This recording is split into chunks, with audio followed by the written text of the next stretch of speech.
Fox News radio studios in Midtown Manhattan. It's the fastest growing radio talk show. Brian Kilmeade.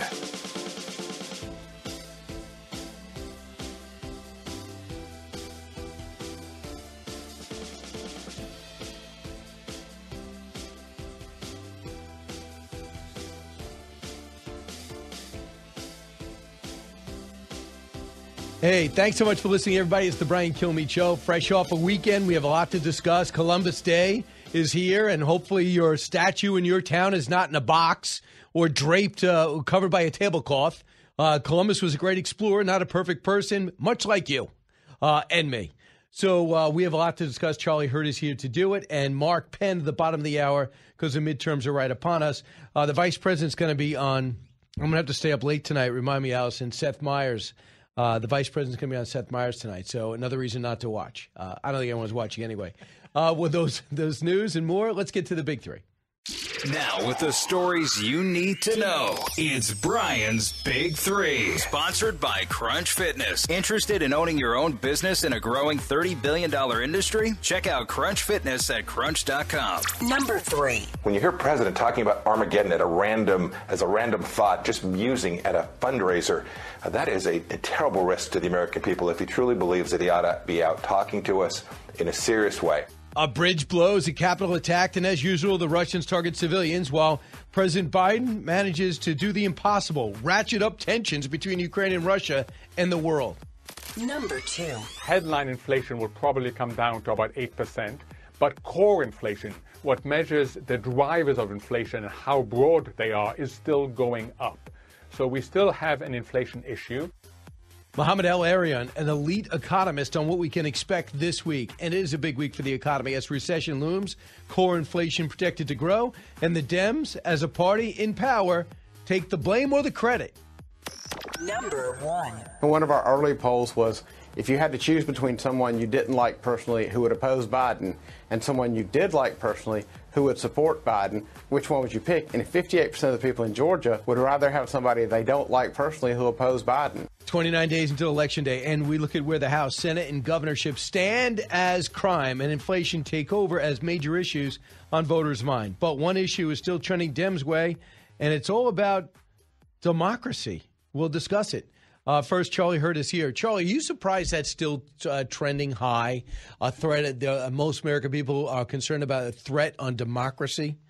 I don't think that is the thing that's going to be moving voters. Look, it's real simple. You know, the most important driver in the world in any election is the economy. And just look around.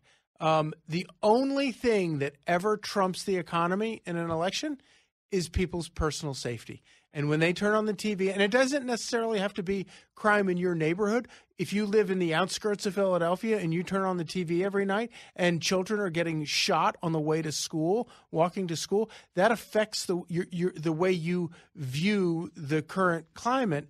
And that's incredibly – it's always bad for Democrats because Republicans are sort of generally viewed as being better on crime. Especially now. More than ever. But not only are you a Democrat, but you in Washington you control every lever of power. You have the White House, you have both chambers of Congress in Washington. It's a horrible environment for an incumbent, but especially a Democrat incumbent. So they say 538, Nate Silver's outfit says there's a 70% chance Republicans take the House and only a 30% chance they take the Senate.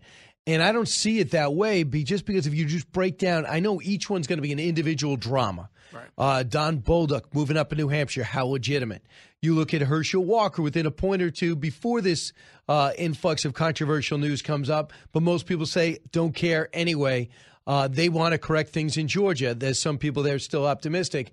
And then you have Mark Kelly got trounced by Blake Masters in that debate, Blake Masters suddenly emerging. And then in the West, Adam Laxalt has just about every Democrat nervous because he could probably steal that seat, likely to steal that seat in Nevada. How do you see it playing out? Do you really think 30% chance to take the Senate? No, I don't. I think that obviously Republicans have a difficult map, and we've talked about that before. It's the map gets much better for them in 2 years and in 4 years.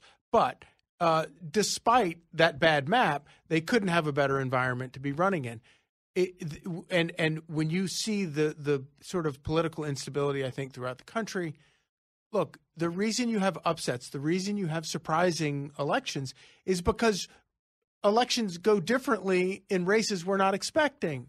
And so I think all of the ones that we're looking at that you just mentioned, I think the polling, I think that polling is I'm always suspicious of polling. I think the polling is particularly bad in this environment, especially when you have the president calling his opponents fascist. It makes it very unlikely that a lot of voters are going to take those calls from pollsters or be honest with them.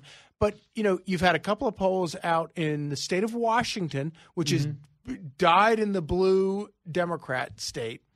Patty Murray is up by 3 points. And we can debate whether or not that's an accurate poll or not, whatever. It's what we have to work with. It's by a pollster who is more right than most of these pollsters. More right-wing or right? More right-wing. Yes, more right-wing, but has been more correct. Trafalgar has been more correct in this environment than many of these. The Washington Post had Joe Biden winning the state of Wisconsin by 17 points. He barely won by less than a point. My point is this: if Patty Murray is vulnerable up by 3 points, if she wins in Washington State by 3 points, it is going to be a bloodbath. Not because I expect she'll win, but because if that's the environment we're in, all these other races are going to go the Republicans' way. I would put in my view, I think it's a near lock that Republicans win the Senate. Oh, near lock. So here is the senior strategist on Trafalgar, Robert Kilmeade, with Mark Levin last night, Cut 12, about what Republicans are doing. And also they're worried, Republicans are now very worried about Georgia, Cut 12. One of the things we did early on in Georgia, because we knew that there's nothing strange about all these attacks coming, right at the end of the race, right in October. All of Herschel's life, never heard any about this.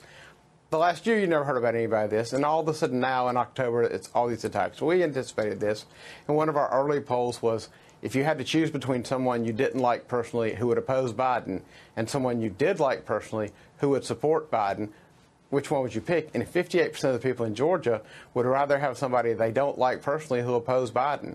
Right, and what you're dealing with is things that have happened in his past. Right. And go ahead. Yeah, well, so one of the things that Robert Kilmeade has done right, one of the reasons he's been more accurate in these last couple of years is because he does these sort of side questions where instead of asking directly, who do you support, he'll ask who do your neighbors supporting, or in this case, that sort of inventive question to figure out just how much people don't like Joe Biden. And I think it's proven itself to be very effective in the last couple of years. But exactly, I mean, Herschel Walker is not going to lose on abortion because people are not voting on abortion. And, the fact that Democrats who, since when did they find abortion shocking? They only found it shocking at this moment where they can beat up Herschel Walker. And they tell this story. And, I don't know if it's true or not. Who knows? The biggest reason to doubt it is the fact that Democrats are the ones that are pushing the story. These are the same people who hired white supremacists to show up at a Republican rally in Charlottesville, Virginia during the Youngkin race.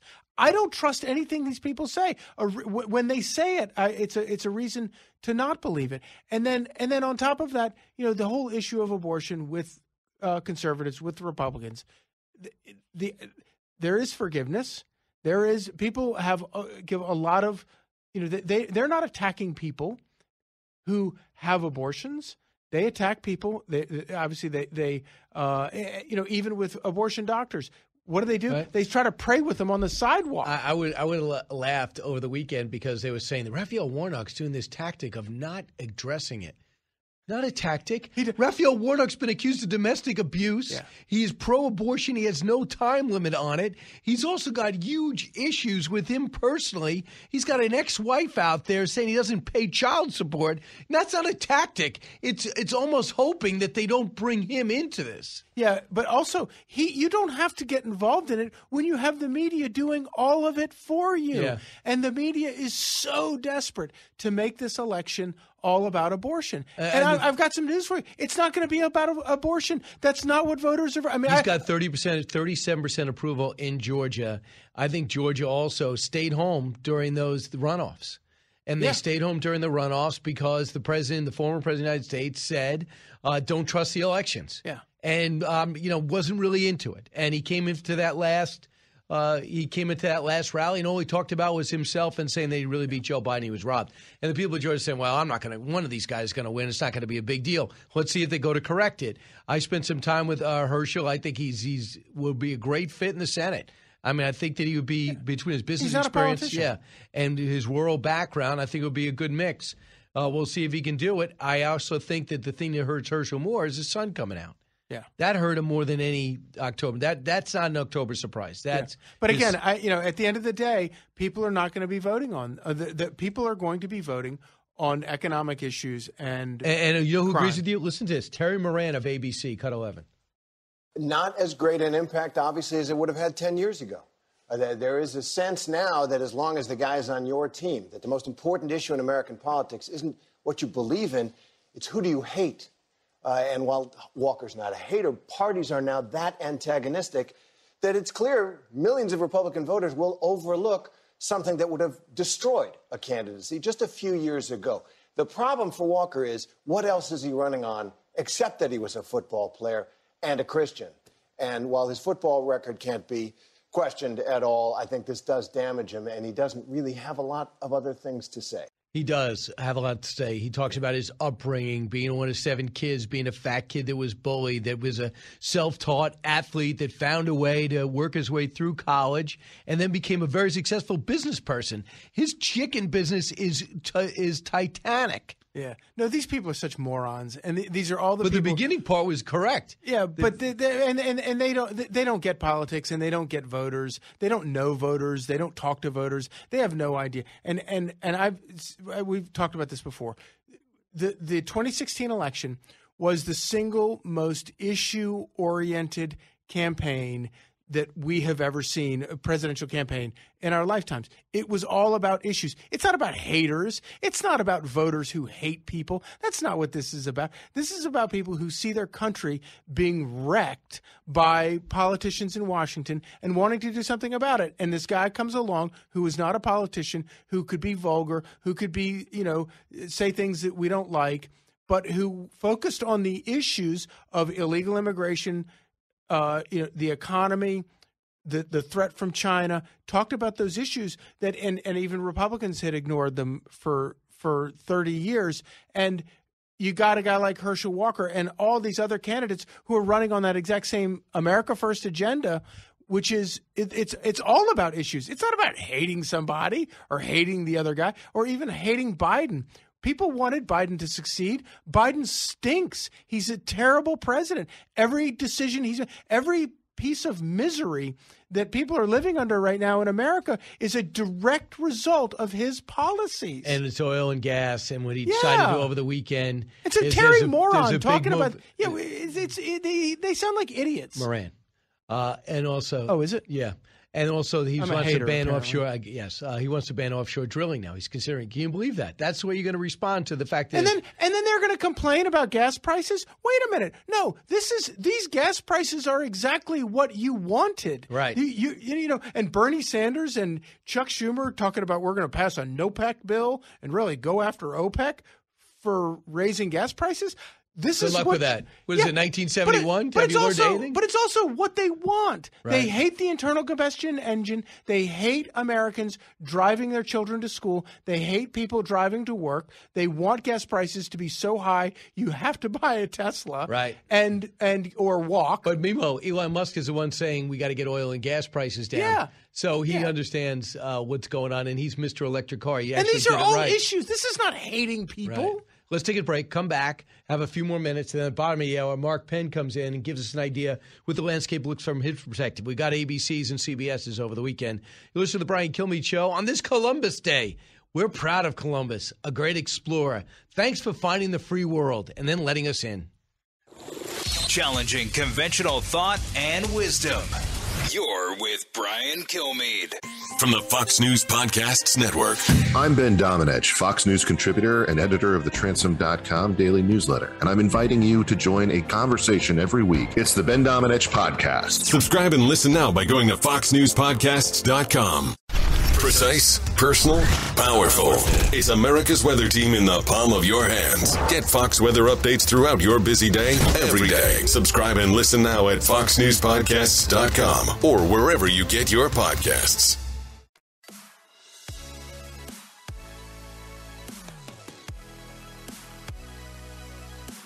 He's so busy, he'll make your head spin. It's Brian Kilmeade. You have said you think it's more likely than not that he will run again in 2024. Is there anything other than health that you think prevents him from doing so at this point, Maggie? I think a fear of losing, and I think a disinterest in the process the way it is now. There is a bitterness around him and a quickness to anger that, he was always pretty quick to anger, but it has gotten more intense. Those are the reasons I could see, something unforeseen, like something related to one of these cases, these legal cases, maybe, but I think he has backed himself into a corner and has to run. That Maggie Haberman, who just wrote another book, that the president sits down and gives her all hours of conversation. Charlie Hurt with us now. What do you think about her theory? He's backed into a corner to run. He doesn't really want to. I think that I've never bought this thing that he thinks that he might lose, because that's not how Trump looks at things. I don't think he thinks in terms of losing. He's a risk taker. That's kind of the way he looks at everything. And obviously he's running right now. But I do think it's interesting the amount of time he gives to Maggie Haberman, because she's never, it's not like she's grateful. Right. Well, it's not like he ever gets a particularly fair shake out of her, I don't think. Ever. But what I think is interesting is, and this is this is the problem with the Trump, and this is the thing I love about Trump. The problem is that he keeps going back and he keeps talking to people who are clearly, he's never going to get the story he wants out of her. And he keeps going back. But and that's the part that makes you want to bang your head against the wall. But the part about it that I love is that he, just like he looks at he doesn't look in terms of losing anything. He always looks at things in terms of opportunity and how I'm going to win this. He also looks at every situation and says, I'm going to win this person over. This time, I've gotten my hand Why would burned. he see what Leslie stole? Why would he see what Leslie stole in 60 Minutes right before the election? Because he honestly, in his heart of hearts, he thinks that, again, go back to the issues. He's right on all these issues. He thinks that other people are being honest brokers with him about stuff, and he's gonna win them over. And obviously, he ends up getting burned every time he does it. Yep. But there's something about. There's something sort of uniquely American. Not about afraid. that. Not afraid, but also ever hopeful. You want to talk about hope and change? That's hope and change right there, baby. And it's hopeless, I have to say. Always great to see you, Charlie. Great to see you. All right, Mark Penn coming up next. You listen to the Brian Kilmeade Show. So glad you're here on Columbus Day. Find a parade to march in. And don't box up your statue. You heard me.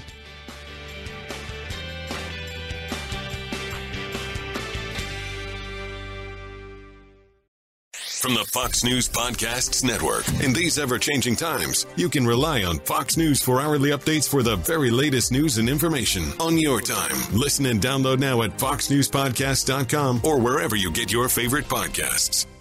Hey, it's Will Kane, co-host of Fox and Friends Weekend. Join me as I share my thoughts on a wide range of topics, from sports and pop culture to politics and business. The Will Kane Podcast. Subscribe and listen now at foxnewspodcasts.com.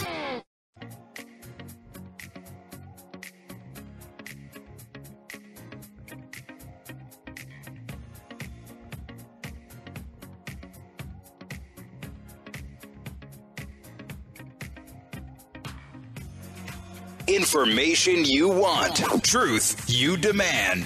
This is the Brian Kilmeade Show. Crime is a big issue, and we talk a lot about inflation, we talk about abortion. Most Republican candidates are running on crime, and particularly in Wisconsin, it is working to devastating effect on Mandela Barnes. Republicans, Ron Johnson is someone who should be very vulnerable, but he has been hitting this crime issue, and in some places it's just going to work better than others. And in Wisconsin, it is working. I asked somebody, a plugged-in political operative in Wisconsin, why is it working so well there? He said one word: Kenosha. So that's just it. If crime hits you in big and small cities from Birmingham to Long Island, then you know it's a major issue, not manufactured by a slick ad, or a cultural issue that people may or may not subscribe to. Many people think that might be education. Mark Penn, chairman of the Harris Poll and chief executive of Stagwell Inc., Fox News contributor. Mark, welcome back. What do you think crime is how important in this election? Well, I have been surprised that crime is surging as a national issue. I mean, it obviously is going to play big in a governor's and a mayor's race, but I'm seeing it play now in Senate races as well, like in Pennsylvania. It's shot up from really like way down on the chart to the number 2, number 3 issue nationwide. I mean, when I worked with President Clinton in the 90s, it was a major issue. And in fact, a lot of our first TV spots were about crime. But since then, it's almost been gone as a national issue. And now, do you think the whole defund the police movement, get rid of ICE movement, the fact that you have all these things that were working so much for the Democrats 2 years ago seem to be working against them now? Well, crime is up. And if you go back, murders are up 4%, but a lot of the communities aren't even reporting. And it was up 20% the year before. There were typically about 15,000 murders in the country. Now that's pushing 20 to 22,000. That's thousands of extra deaths here. Plus, people see these horrific incidents in which people commit a crime and then are back out on the street. I mean, even with governor candidate Zeldin. He was, as you recall, originally attacked, and the person was let out, and the federal government had to intervene. Yeah, that was the embarrassment of it. And also we're watching what's happening to the subway crime. We watch what happened to Lee Zeldin yesterday afternoon. He is in the Bronx at a parade for Columbus. His 2 16-year-old daughters are doing homework in the house when 2 shots ring out down the block. I know his neighborhood is pretty nice. And now he has to rush home to find out that it was 2 teens shooting at each other. But we know the whole randomness of crime is part of it. They might say he's not targeted, but was that parent of a Marist student targeted as he made coffee in the lobby of a Marriott hotel? No, it was 2 homeless guys shooting at each other. Here's what Lee Zeldin said, because he got attacked and accused of trying to politicize a shooting right by his house. Cut 13. Some would say that maybe when your family has just been through this, it might not be a good time to talk politics. What would you say to critics who might say that? You're talking about politics. I'm surprised that you or someone else might even look at it that way. I mean, at what point are we supposed to talk about the crime on our own streets? I'm standing in front of crime scene tape in front of my own house. You can't get me more outraged than right now. So, I mean, this is the type of thing that obviously the press is not for him in New York. No, he's got a very tough race in New York. Although Hochul was not an elected governor, she does have a good reputation upstate, and so I think Zeldin's well positioned in the suburbs. We'll see if he can turn her upstate base. That's what he would really need. Trafalgar had a poll that was a lot closer than the other polls. Look, I think crime, when it's a big issue in New York, New Yorkers really care about basic safety issues at the end of the day. And I think this incident just illustrates how it's coming closer and closer to every part of the state. Yeah, and when it hits you and then he gets attacked on stage and then he gets shooting down the block, you don't have to say, well, you're going to go reach for an issue that doesn't affect you. It absolutely affects him. Can I go through some races for you, if that's okay? I was surprised in Michigan, 53-47, Tudor Dixon closing the gap with Gretchen Whitmer. Do you think, what is the message there that could be resonating if you were to coach either candidate? Well, I've always been surprised at how much strength Whitmer had. I mean, she acted so poorly during, I thought, the pandemic, overreacted, didn't help the economy, basically, takes extreme far left positions. I've always been surprised that she isn't more vulnerable. So this poll, I saw that the other day, previous polls that showed it much wider. If I were in Michigan, and my economy was the way it is and she continued to be governor with no real economic plan, I certainly would think she'd be vulnerable to strong messaging. So that's a CBS poll has a 6-point gap. We'll see. Evers-Michaels, 50-50 a dead heat. Tony Evers was up pretty considerably. Now it's a dead heat. I think that has a lot to do with crime, right, Kenosha? Yep. I mean, I think it's a lot to do with crime. I think Michigan has something to do with crime, but I think certainly that race is one that could be tilting because of crime. Katie Hobbs in Arizona and Kari Lake, they had almost a parallel debate. They won't debate. Hobbs doesn't want to. Says the schedule's too crowded. Lake is a Trump candidate who's extremely talented, a great broadcaster, and it comes across on the stump. 50-50 in Arizona. That's a state like Georgia, hard to figure out where it's trending. What's going to be the make or break between these two? Well, again, Kari Lake got over cancer. She's been a sympathetic, I think, strong candidate. Look, it looked like that state was pretty squarely in the D column. That it really wasn't able to convert the change in Latino vote over to the Republicans. I think that's really what's going to play critically in this race. And again, another one I think that basically had been said, hey, that race is over, and you are seeing with something close to 30 days left, a lot of closing here in these various races, and they are closing mostly in the Republican direction. I also want to see what you think about what's going on in Arizona. On paper, Mark Kelly, 2 years ago, I said this guy's going to be around for a long time. Because you could say that he fights he's in the military as a pilot. Then he goes as an astronaut. And then in a state that's not bright red anymore, you would think that he'd go down there and kind of split the difference, be more of a moderate, more like Manchin. But he has virtually been invisible, and he does speak up. It's been for Biden until recently. So they have a debate. Evidently, Masters, what I've seen too, did exceedingly well. Going in this poll, the CBS poll, it's 51-48. Blake Masters just got an infusion from a Trump super PAC. How's that close? Again, that same thing. I think you saw, again, that race has been pretty much judged as a solid or lean D race. Masters had a really good debate. It was an effective, I think, takedown. And now it's, is it a toss-up? Well, it's not quite a toss-up yet, but these are all, when polls close in the Republican direction, we have found those polls to generally be accurate, right? What we found in the polls is an overestimation of the Republican side. Is crime, immigration, the economy, are these issues mounting up in Arizona, and will they be able to flip the state? I'm not totally convinced. I think the Republicans are coming close. But I think we're going to have to, see what happens in the next 10 days. Mark Penn, you do the Harris poll, and this is a very interesting time in which almost a lot of people aren't getting landlines. And the question is, how do you get a hold of people to get accurate statements where they stand, especially in the era of Trump where people feel, and you heard Kanye West talk about it on Friday, they're going to be vilified if they come out in particular for Trump. So how do you look at a poll and think to yourself, do I have something in front of me that's accurate? We look at that question all the time. Generally now, the polls that we do are 100% online. Everyone is online. Not everyone, as you point out, or a diminishing group of people have household lines. I don't think there's any question that online is the way to reach them. are they, it's also a way for people to be a little bit more anonymous, feel a little bit more comfortable. Look, last cycle, I had polls that, like in Michigan, for example, that I simply didn't believe, and I threw them away rather than present them publicly.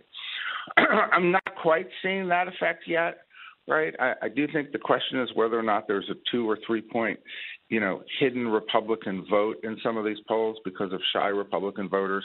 I'm always wary in some of these Senate races where $200 million are spent. It seems to create a media atmosphere where people don't give accurate polling, in those cases. And so right now, do I think these polls, as I said, since they're closing in the Republican direction, and we generally have seen a bias, against the Republicans in the polling, I have to believe that this is a real trend that we're seeing. All right. Mark Penn, always great. Thanks so much, Mark.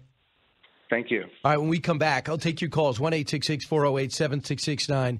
There's been a barrage of rockets into some major capitals in Ukraine. Why? Because Russians had that bridge that they built to link Crimea to Russia proper, an area they stole in 2014, blown up over the weekend, and they're losing in every close combat situation, and they're losing in parts of the South, which they needed so much and had so early. They're beginning to lose Kherson by the day. What will this latest barrage mean? We'll bring you the latest from Ukraine. This is the Brian Kilmeade Show. So glad you're here. Diving deep into today's top stories, it's Brian Kilmeade.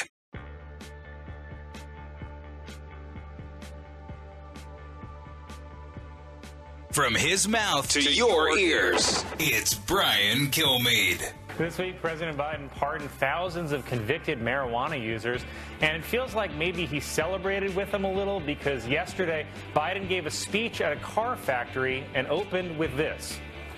Let me start off with 2 words. Made in America. Wow. Well, let me respond with 2 words. Jesus H. Christ. Biden was then heard criticizing reporters at the White House for shouting questions at him. Questions like, what year is it? And who's the current president? Also, they weren't reporters, they were doctors. Yeah, that's getting there. I mean, you can't avoid it. Made in America got a total pass over the weekend. That was good. That being said, that was the only joke on Biden essentially in the Weekend Update. It was also very harsh against many Republican candidates. Oh, really? Yes, but that one was funny. Well, you know what? For some reason, my DVR did not tape it. Usually, it doesn't pick up taping if it's a repeat. So I thought, wow, what's going on with that? So what about the opening cold open? The cold open, it was decent. We actually have a little cut from there if you want to hear about that, too. It's cut 44. The game is simple. I'll read real stories from the news, and if you keep your cool, you win big money. All right, Heather, you're up first in the hot spot. I'm going to read you some headlines, and to tell if you've hit your breaking point, you have in front of you a Today Show-sized glass of wine. Let's play. Let's start with Ukraine. A massive bridge explosion today cut off the Russian supply chain. I saw that. Hopefully it brings this war one step closer to an end. Well, on Thursday, Biden said we are closer to nuclear Armageddon than we've been in 60 years. Don't know where to put that in my brain, but I love Biden. Totally. Me too. Do you know how old he is? Did you know that when Joe Biden was born, we didn't have highways? Oh, that's a fun fact. Joe Biden was 53 years old when he got his first home computer. Why are you doing this? I'm not doing anything.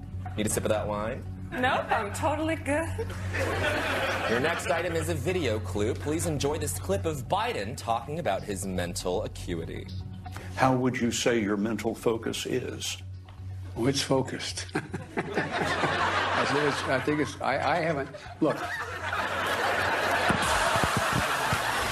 That's a snap. I mean, that's what we deal with every day. And we just can't believe other people aren't living this and understanding that, right? No, 100%. So, I mean, that was the highlight of the cold open, and then the other joke was the highlight of the Weekend Update that we can play on the air. Right. But, that was it. They were the only How Biden could you jokes. not be playing? I mean, the Armageddon comment didn't come up? Well, I mean, it came up in the cold open a little bit. They didn't, play the cut, but they mentioned it in that. But that was it. I mean, I didn't watch the whole show. I sort of just do the cold open and Weekend Update. But I know. It's impossible. The skits are so terrible. It is like a high school play. I mean, what happened? They're talentless. You know, I think it goes off the air. What do you think at 50? Don't you think that they either have to?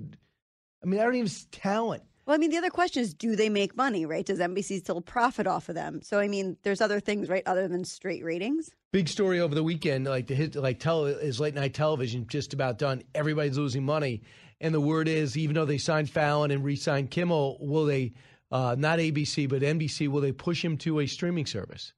And will they let people pay for it, make it more sense to give somebody the salary, cut their staffs significantly because it doesn't pay anymore? It's not Carson talking to celebrities. You don't need it. You don't need – and James Corden walking away is almost unheard of. Conan O'Brien walked away making more money, more influence now as a podcaster and hiring other people to go under his umbrella. But isn't it funny? That's the conversation while they go to the streaming service as opposed to the executive saying, stop being so political and just be funny again. Right. That might be interesting to see if they did that. Mm-hmm. That if you had the right talent to straddle both lines, where you'd say to yourself, wow, I got to find out what the late night comics think. Now you don't care. So let's talk about what's happening in Ukraine. So the president says we're facing Armageddon. So irresponsible. It's unbelievable. Now, I gave him the benefit of the doubt leading up to February 25th invasion when he and his party and the Secretary of State kept saying, I got intelligence. I have intelligence. It said the Russians are going to invade. They're going to invade. I thought to myself, what's going on here?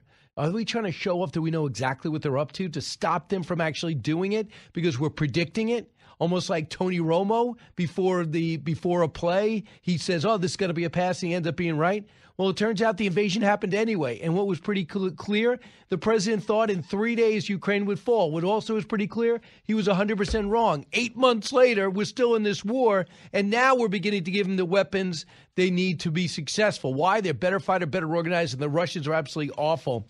So, yes, over the weekend, they blew up this bridge that leads from Russia into Crimea, which should be Ukraine. They stole it in 2014. They built a bridge and they said, Russian people, you now have your jewel. You have your place to vacation. They're not going to go there. And now without the bridge going there, blowing it up, it shows how the Ukrainians have penetrated deep into Russia's psyche and embarrassed Vladimir Putin, of all things, on his birthday. And because of that, there's been a barrage of rockets on major cities. They killed 13, wounded about 60. And the Russians are fine with that because they aim for civilian sites and claim just the opposite. So they hit Kyiv, they hit Lviv, and hit some other areas, Zaporizhzhia. So they hit those areas. But for the most part, the Russians know they're losing. This guy evidently, I've heard from a pretty good source, has got people in his inner circle letting him know this is not going to work. And they can't win. So what they're trying to do is wreck the Ukraine infrastructure, give them maximum torture this year, and when winter sets in, my hope is there's been plenty of time for them to come up with different ways to keep that infrastructure running, keep the water going, keep the heat on. At least that's my hope. Western Europe will certainly feel the pinch, but in the end, if you can get rid of Ukraine as a blister, as a cancer on the free world, and let Russia know for once and for all that they'll not be able to bully anyone because we know there's no teeth there, that would be worth it. And Ukraine still being a free and fair country, maybe a part of the European Union, that would even be more worth it.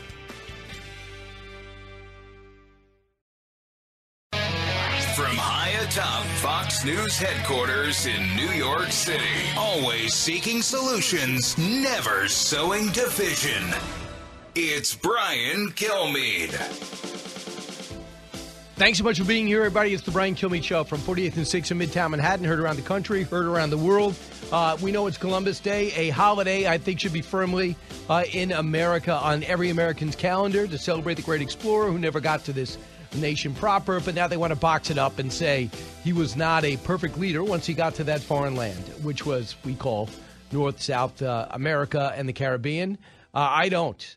Perfect people, not every perfect person is on a statue, and not every statue has a perfect person. He is a significant person. So the Columbus Day, bring that argument, and I'll bring that up to Michael Goodwin. He's going to be with us shortly. Bottom of the hour, we're going to have Mike Pompeo here, the former Secretary of State. He's got a book coming out in January, but we'll discuss it with us here, as well as the major events affecting all of us. So let's get to the big three.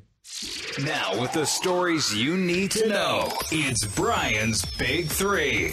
Number 3. When you hear President talking about Armageddon as a random thought, just musing at a fundraiser, that is a terrible risk to the American people if he truly believes that he ought to be out talking to us in a serious way. A bridge blows, a Capitol attacked, and as usual, the Russians target civilians, while President Biden managed to do the impossible, ratchet up the tensions. Number 2. Headline inflation will probably come down to about 8%, but core inflation, what measures the drivers of inflation and how broad they are, is still going up. So we still have an inflation issue. Really? Big week for the economy. Recession looms. Core inflation predicted to grow. And the Dems, as a party in power, have to take the blame and the acclaim. Number 1. One of our early polls was, if you had to choose between someone you didn't like personally who would oppose Biden and someone you did like personally who would support Biden, which one would you pick? And 58% of the people in Georgia would rather have somebody they don't like personally who oppose Biden. Wow, that is Trafalgar's senior strategist. 29 days to Election Day. We look at where the House, Senate, and governorships stand on crime, and inflation takes over. One issue that the Democrats have that's among the people's in the people's mind that it's more in their corner than Republicans' corner, that's election integrity. Michael Goodwin, New York Post columnist, Fox News contributor.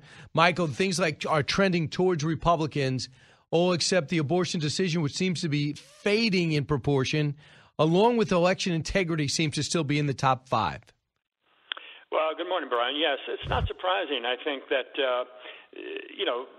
the amount of attention the Democrats and their media handmaidens have given to election security as though somehow the country's in great danger of a rigged vote somewhere, and that these insurrectionists are just waiting to pounce. Yeah. Look, I think that is going to get a lot of people's attention along with abortion, but I'm a firm believer that everybody in the end votes in their own self-interest. And self-interest, how you decide what that is, what's most paramount, I think for most people becomes down to daily life. It doesn't come down to issues and agendas in the way that the political class thinks of it. But I think it just comes down to self-experience and what are you experiencing? What is your neighborhood? What is your family? What are your friends experiencing? And I think that the common denominator for all of that, there are several of them. First, obviously, inflation and the cost of everything. It is extraordinary what things cost now. And then secondly, I think crime. Safety, a sense of security. These, I think, are to me, will be the winning issues. It's not that everybody will follow them. A lot of people, who aren't concerned about inflation because they can afford whatever. But for most people it is. Some people have private securities or things like that. But for most people, I think it is personal security and for their families, for their children. Mm-hmm. And so I think, years ago someone said to me about, writing in a city like New York. He said, there are several things that go into what people think about. Will I have a job? Can my kids get to school safely? Can they get home safely? It's all pretty basic stuff, and I think that's where we are. When people talk about a base election, I think it's not base, it's basic. Katie Hobbs is one of the many Democrats who talked about what you wrote about Sunday, and that's illegal immigration. The border's busted. Cities are being overwhelmed. No more overwhelmed than New York City, whose shelters, they are bursting at the seams. They're overrun. They're renting hotels and making tent cities. Realizing this, more Democrats are just criticizing the president, to me, insincerely, because they're just trying to save their own political hide. Here's Katie Hobbs, who's running for governor of Arizona, Cut 39. As a border state, we have borne the brunt of decades of inaction in Washington from both parties to address both border security and comprehensive immigration reform. And we need the federal government to step up. Trump centered his whole immigration policy around finishing the wall, and it's not done. And but Biden does need to step up immigration and border security. Absolutely. Arizona is bearing the brunt of illegal drug trafficking, gun trafficking, and smuggling. And we do need more border security. Wow. Now she says it, but doesn't vote anything like that. But that's how desperate the internal numbers are, Michael. Well, yes, because I think it's so obvious, right? I mean, and I think we have to give some applause to the Republican governors of the border states who really not only flagged this issue in their own states, but the decision by Greg Abbott in Texas, Ducey in Arizona, and Ron DeSantis in Florida. Yeah, to send them north, I think, has been a wake-up call because you cannot deny it now. When you think about, say, New York City, the mayor, Eric Adams, saying that perhaps 75,000 will come to New York City.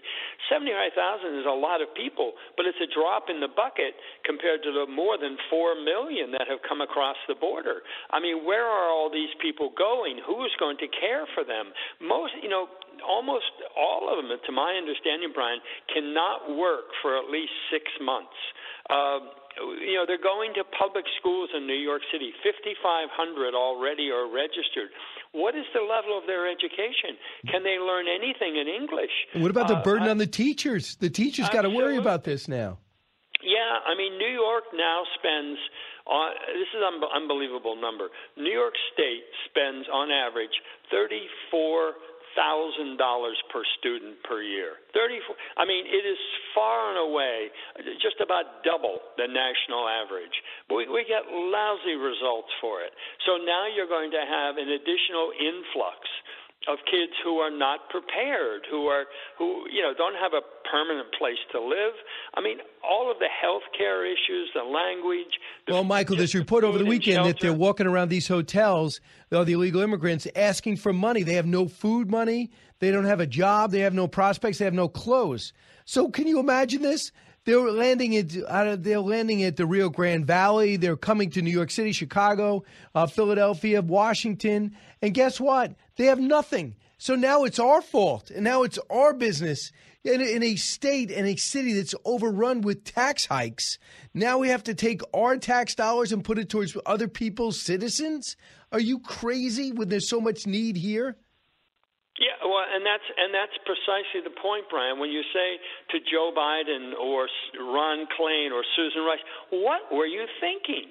What are you thinking that you somewhere in your brain you believe this is acceptable, that you can just open the border? I mean, the population of Central America wants to come here.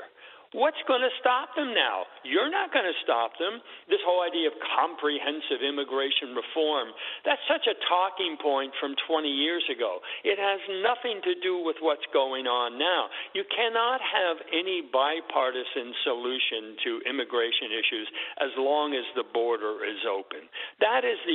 Donald Trump realized that. Yes, Katie Hobbs is correct. He didn't finish the wall, but not for lack of trying. It's the Democrats. It's Joe Biden who demolished even parts of it, who wouldn't complete it. I mean, all of their talking points have led to this reality. And so are we going to just keep talking about these things? I mean, every day that the border is open, we are creating another problem for future generations because there is no end to it. It's not going to stop on its own. Yeah, I love when people say, well, without comprehensive health care, just immigration reform has nothing to do with it. Just enforce the border. This is stuff that doesn't need to be addressed. Just do your job. Lastly, the Hunter Biden revelations that they're getting close to an indictment, you included in your column. What significance does that have leading to this election? Well, look, as I say in the column, Brian, I think there are two possibilities. One is that they finally are going to charge him, or B, number two, we're being misled again into thinking they were ever serious about charging him. I say bet the ranch on number two. I believe this is just a feint. This is another thing to the leaks are all about softening the ground for the final punt, which is that some kind of muted civil agreement where the records are sealed, he doesn't do any prison time, he pays a big fine, and it all melts away. It's all just a nothing burger. See, all of that storm and drang that you all of you conservatives drummed up. It was nothing. He's just a good kid, who had a drug problem, and nothing to see here now. Nothing. The big guy, we're not going to talk about the big guy. That's just, that's old news, right? That's disinformation, old news, whatever you want to call it. So I just think in the end, this is the only way we're going to get any kind of satisfaction, any sense that justice is blind, is going to be you've got to get a new attorney general. You've got to. That's why a special counsel was so necessary in the beginning. Someone independent of Merrick Garland. Look, I think Merrick Garland has turned out to be a really naked partisan. And when you think about what he's done, I mean, the whole approach to Trump and his associates, to the parents who complained at school boards, right? The disproportionate number of right-to-life demonstrators who are being arrested as opposed to none of those who firebomb, the right-to-life groups, the anti-abortion clinics. It's just everything is nakedly partisan. And so justice, we're back to 2016 again with spying on the Trump campaign. It just feels like the Department of Justice has now become really partisan, really corrupt. I think so, too. I'm very curious. I also thought Mark Levin had an interesting theory on Hunter in that we're going to charge Trump. So to show there's equal justice, we'll go after some charges on Hunter first. But meanwhile, the only thing I care about with Hunter is international business dealings. I could not care less about his gun charge, could not care about any other paying his taxes. I want to know where the money is from these international business deals and how we sold out our history, how we sold out our foreign policy for his dad's benefit and what his dad knew. But about him, they want to make him a sympathetic figure. Don't fall for it. Michael Goodwin, go pick up his columns at nypost.com. Thanks, Michael. My pleasure. Thank you, Brian. You got it. 1-866-408-7669. We'll get to your calls in just a moment. Bottom of the hour, Mike Pompeo in studio will be great. Don't move.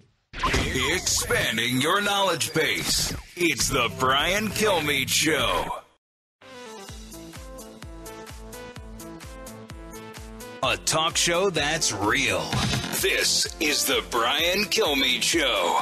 This is what is wrong with this country. Our real division isn't between red and blue. It's between the people on both sides who aren't willing to mingle with Americans outside their political tribe and so have no idea what they're really like, and the people on both sides who are willing to do that.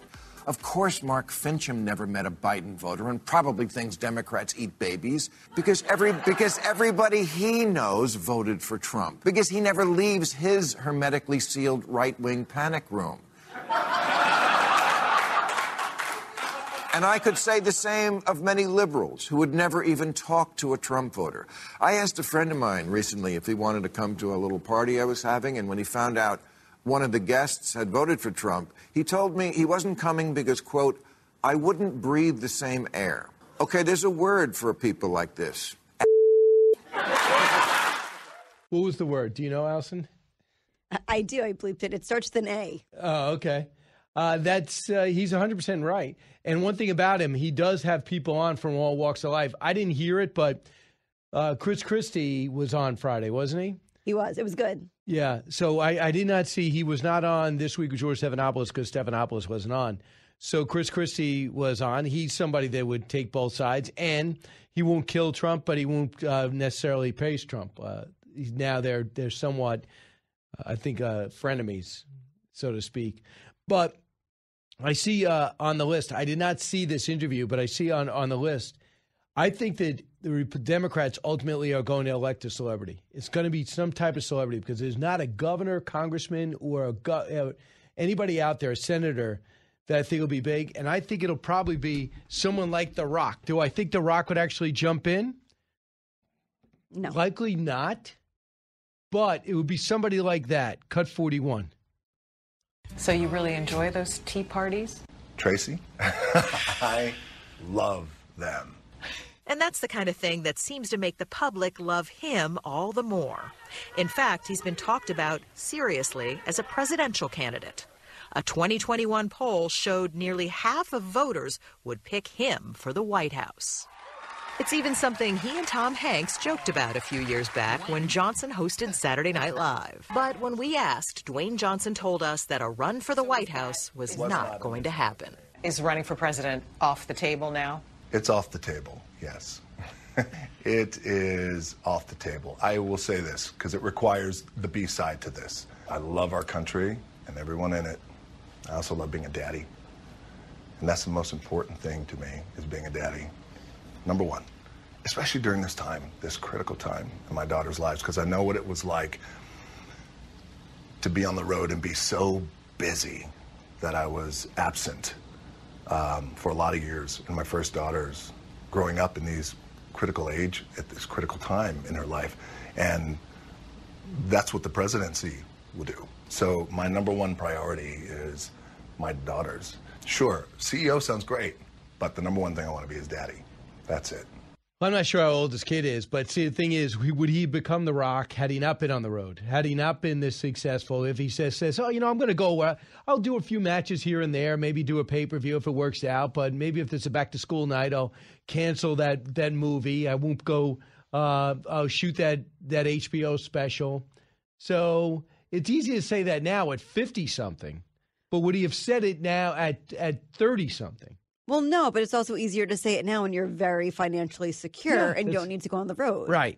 I'm not saying he's not sincere, but that doesn't mean, so when that kid gets what?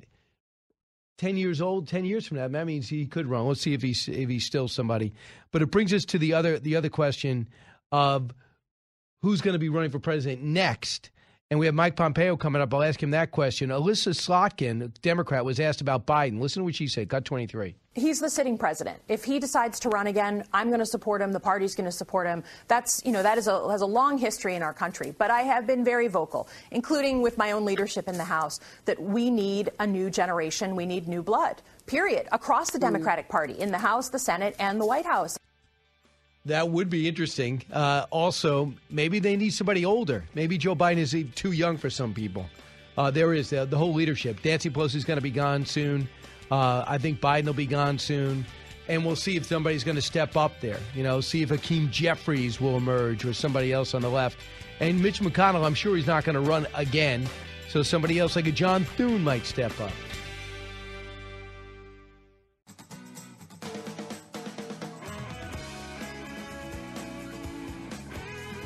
A radio show like no other. It's Brian Kilmeade. Hey, welcome back, everyone. With me in studio, if you're smart enough to be watching Fox Nation, you can see Mike Pompeo, the former U.S. Secretary of State, CIA Director, and Congressman from Kansas. Welcome back, Mr. Secretary. Brad, it's great to be back with you. I know you got an announcement. Your book's coming. It's called Never Give an Inch. You're done with it. Fighting for the America I Love. So that's coming out in February? In January. You can buy it today. Go to MikePompeo.com or to Amazon, and you can pre-order it, and we'll have it for you in first part of January. Right. So you're done. When did you finish? It's done. We finished just a few weeks ago. It took every bit of the time since I left office to get it done. But it's got some great stories. As CI director gets to see a lot of very interesting things. I talk about my faith, too, and how it impacted how I thought about my time in service.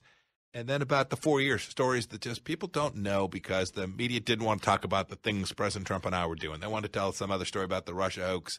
We delivered really good outcomes for the American people. We put them first, and we did good stuff. I remember I realized how petty it was going to be when you were not confirmed by inauguration. Yeah. I remember I said to myself, there's exactly a few right. officers that could get inaugurated. They go, we'll get Mike Pompeo in place. CIA is extremely important. And they delayed it. They did. And I go, what's going on here? A couple of senators got to burn their saddle, didn't like something. And America, when we don't get these simple things done, America is more at risk. Very On petty. a much side note, I think for both parties, there's got to be a quicker way to confirmation. You wait 2 years to get your team in place. That doesn't help our country. There's got to be a quicker way. We have to solve this problem. And by the way, this is a bipartisan issue. Republicans do it to Democrats sometimes, too. I became the Secretary of State, Brian, about 18 months into President Trump's term. When I showed up, we had about 10% of our ambassadors and senior leaders in the field. We were working with the previous president's team. That's not what the American people voted for. For 18 months, we had the other guys still in power.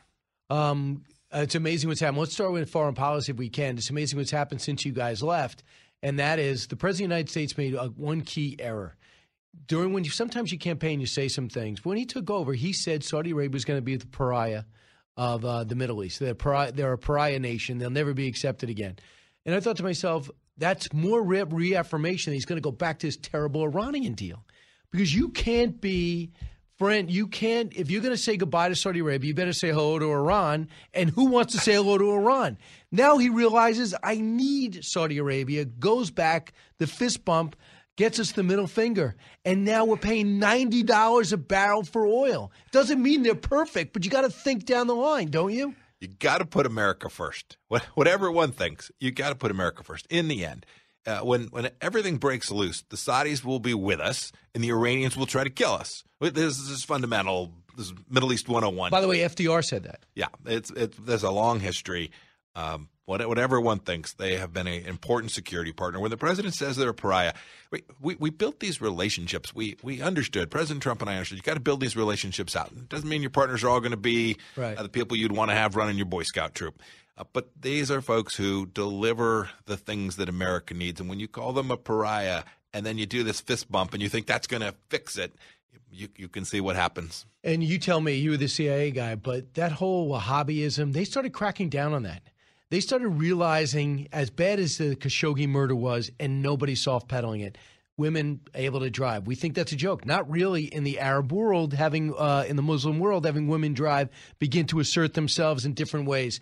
Never do I want to relocate to Saudi Arabia, but I'm saying that there was some changes afoot. The fact that Israel can deal with Saudi Arabia now, indirectly, directly. These deals started getting done with Bahrain and Jordan's always been there, and the 8 deals you had or 6 deals you had with the Abraham Accords. Things started getting done in the area, and if Israel can make peace with these countries, how are we thousands of miles away going to be dug in for whatever reason? Brian, well said. By the way, the Abraham Accords is a story that hasn't been told enough. None of the Abraham Accords happened without the Crown Prince in Saudi Arabia. They didn't ultimately sign up, but green-lighted every bit of that. We're very supportive of this reshaping of the Middle East. The Abraham Accords don't happen with the crushing of Qasem Soleimani either. But these were demonstrable things that the United States did to protect our own people, to protect Israel. And when we did that, our friends in the region, those who are prepared to be alongside of us, became partners. And also, if you go back into the Iranian deal, that's when the Saudis say, I'm done with you. Because they looked at Iran as the main problem and terroristic nation in the area, in the region. And when you go back in, you said, you're saying to us, go to hell. 100%. You're also saying to them, you're going to give them hundreds of billions of dollars to build out a nuclear weapon. And anybody who doesn't think that if the Iranians get a nuclear program, that the Emiratis, the Saudis, others won't want nuclear weapons programs too, this is really bad for Americans. And so very dangerous. The Biden administration came in 180 degrees and said, if Trump and Pompeo did it, we're going to undo it. They went back to this crappy posture. 185 people are dead now in a series of protests led by the crackdown on the morals code in Iran right now. Now, the Biden administration, to their credit, comes out and says, Obama administration got it wrong. They said, if we don't say anything, we don't become the enemy. So let them fight it out. But what they really wanted to do is preserve the Iranian deal. Right. So having said that, what is the right way for the U.S.? What's the right posture for the U.S. now? Correct posture is to do your best to support the Iranian people in every way you can. In 1819, when there were protests, that's what we did. President Trump put out statements. I put out statements as a Secretary of State, just giving them the moral support. And then second, you got to deny the regime resources. You can't give them fuel. The Iranian economy this year, Brian, will grow faster than the American economy because we're not enforcing sanctions today. That is a catastrophe. If you're in New Mexico or Alabama or Iowa, this is bad for you because you will end up with the bad guys having more money, more terror, more risk to our friends in Israel.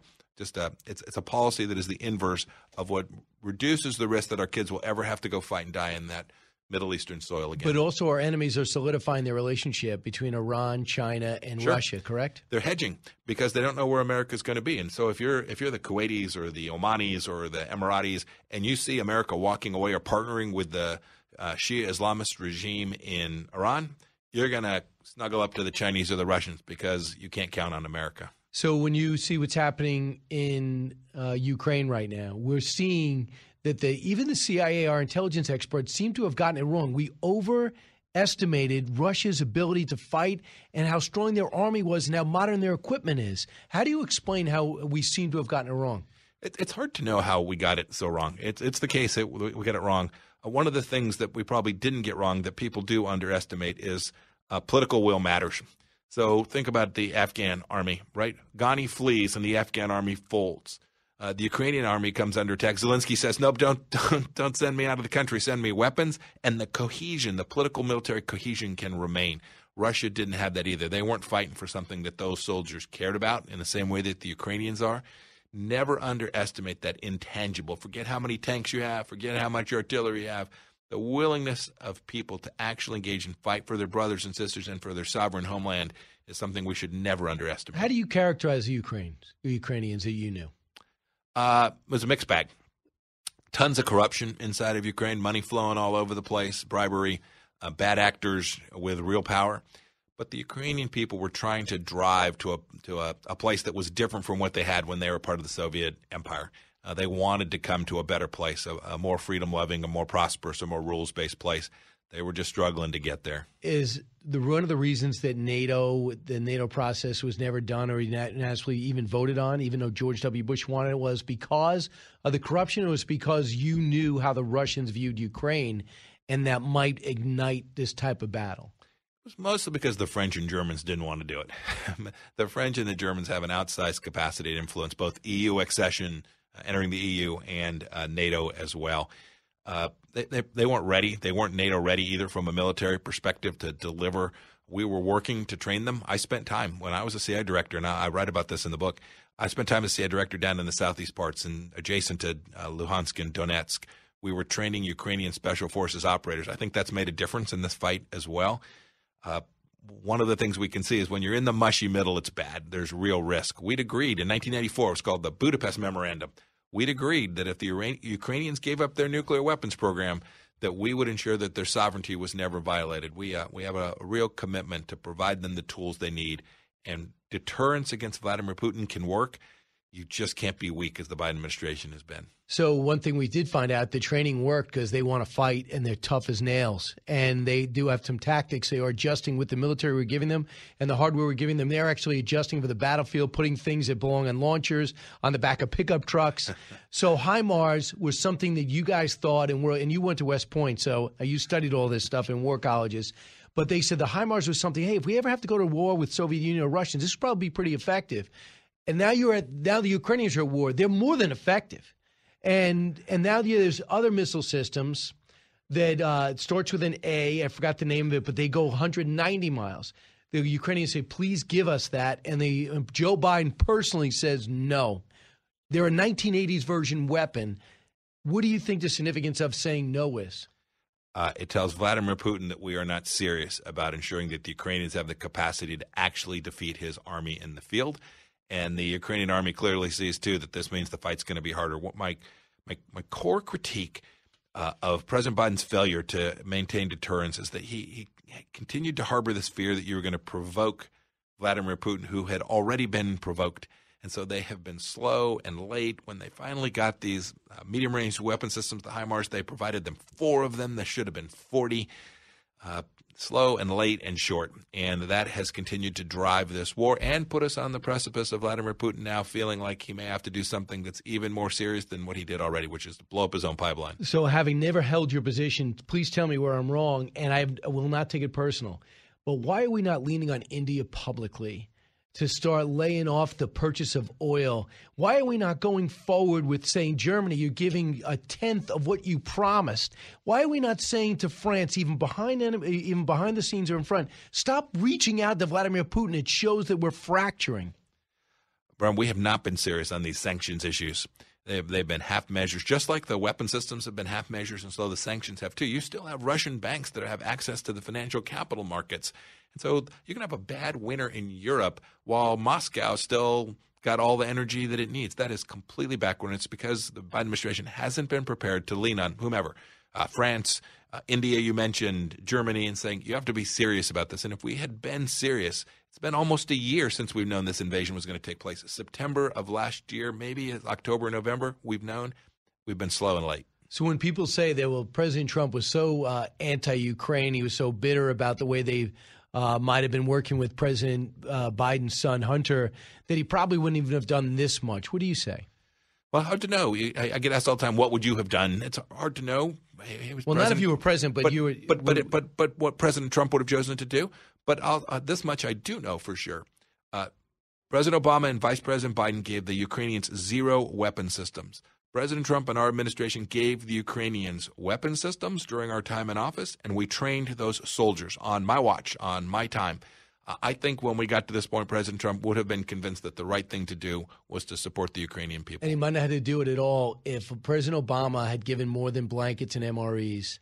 And if they blitzed in there with missile defense systems and arms, there probably would have stopped at Crimea. 7 years ago, Brian, that's a very good point. People talk about this war having started in February of this year. The truth is, it began in 2014. Right, it began in 2014 when a fifth of Ukraine, 20% of Ukraine was taken on President Obama's watch. Putin didn't do that on my watch. So, and we got to go to break. I want to come back, but Ms. Secretary, I see a definite pattern. You take Georgia, you stay, nothing happens. You take Crimea, you stay, nothing happens. You go into Syria, you change the direction of Assad's tenure, keeps him in power, nothing happens. And then he says, okay, I'm going to go invade Ukraine. Maybe he's believing his own headlines. Then something happens. If he takes Ukraine, down goes the Baltics through infiltrate into their elections, gradually get people there that they can control. And then Poland becomes forced to take a deal because they feel they're not going to be back. I see the ripple effect 10, 15 years. Am I living in World War II? You're living in reality. That is a factually accurate statement. Putin has made very clear his intention to restore, call it whatever you want, Greater Russia, the Russian Empire. Well, a lot of Republicans don't agree with what I just said. Yeah, I agree with you 100%. This, by the way, if he laid down his arms today, if Putin said ceasefire today, while we're on this show, it's temporary. His objective isn't going to change. We have to be ever vigilant. His objective is not just Ukraine; it is Greater Europe, and the only way to stop him is with massive power. The book that is coming out now that is available for pre-order is called Never Give an Inch. More with former Secretary of State Mike Pompeo in just a moment. Newsmakers and newsbreakers. Hear it first on the Brian Kilmeade Show.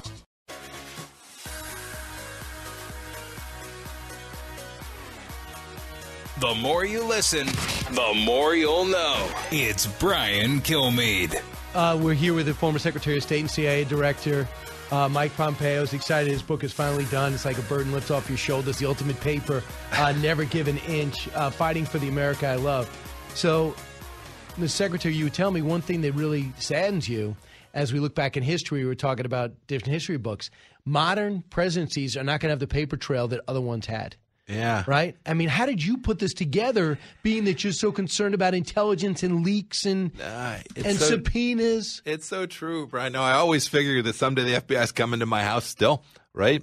We always they get to everybody else's house. We've got FOIA, we've got all this stuff, and so I wrote down a lot less than my predecessors did. And so, yeah, it was a labor of love. It was a lot of work to put this together. Did it my best from memory, and I think people will like it. You can go to MikePompeo.com and pre-order it. It's got some great stories, and importantly, we had this vision of putting America first. President Trump campaigned on this, and every time we thought about something, we're like, how will this play for us back home? How will it matter to someone sitting in Nevada or Alabama or someplace, or Kansas, my home state? And I think we deliver that, and you can see the difference today. I'll give you a football analogy. I remember when Tom Landry came in and he started bringing back the shotgun. Everyone's like, no, you don't want to do it. You want to be under center. And they changed things. The run and shoot, they went back to a run and shoot offense, a no-huddle offense. They changed things because someone came in with a brand new idea, broke the mold. In many ways, Trump broke the mold. Some people think for the worse. Was it for the better? Oh, goodness, it was for the better so many places. And even you as a West Point traditional guy. Yeah, no, it was better. It was better in so many places. It was better in the Middle East, right? The idea that we just upended this crazy nuclear deal that President Obama had put together. Paris Climate Accords, the decision the president made with respect to how we were going to approach Chairman Kim. We increased the probability we'd be successful there. We ultimately didn't get his nuclear weapons out of his hands, but we didn't have all these missiles. I think it was 7 missile tests in the last 12 days. So we made some progress there. There were the movement of the embassy to Jerusalem. These were things that the strike against Qasem Soleimani, no other president would have had a Secretary of State walk in, make that recommendation, and said, yeah, go do it. Having said that, with the Congress, West Point background, now CIA and Secretary of State, and the prime of your life now and fighting weight, when will you decide if you're going to run? And would you have trouble running against a guy you work for who you say nice things about and he says nice things about you? Oh, goodness. If you decide to run, if I decide to run, you go campaign because you think you've got to make the right case for the American people. You guys got to insult each other. And how is that going to go? He may insult me. I don't know. It's not my style. I'll make the case for why America ought to support the vision that I have for the country. This is the subtitle to Never Give an Inch is Fighting for an America I Love, fighting for the America I love.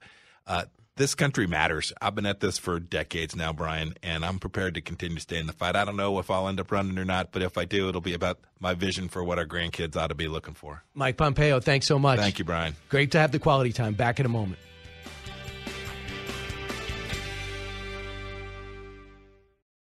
From the Fox News radio studios in Midtown Manhattan, it's the fastest growing radio talk show. Brian Kilmeade.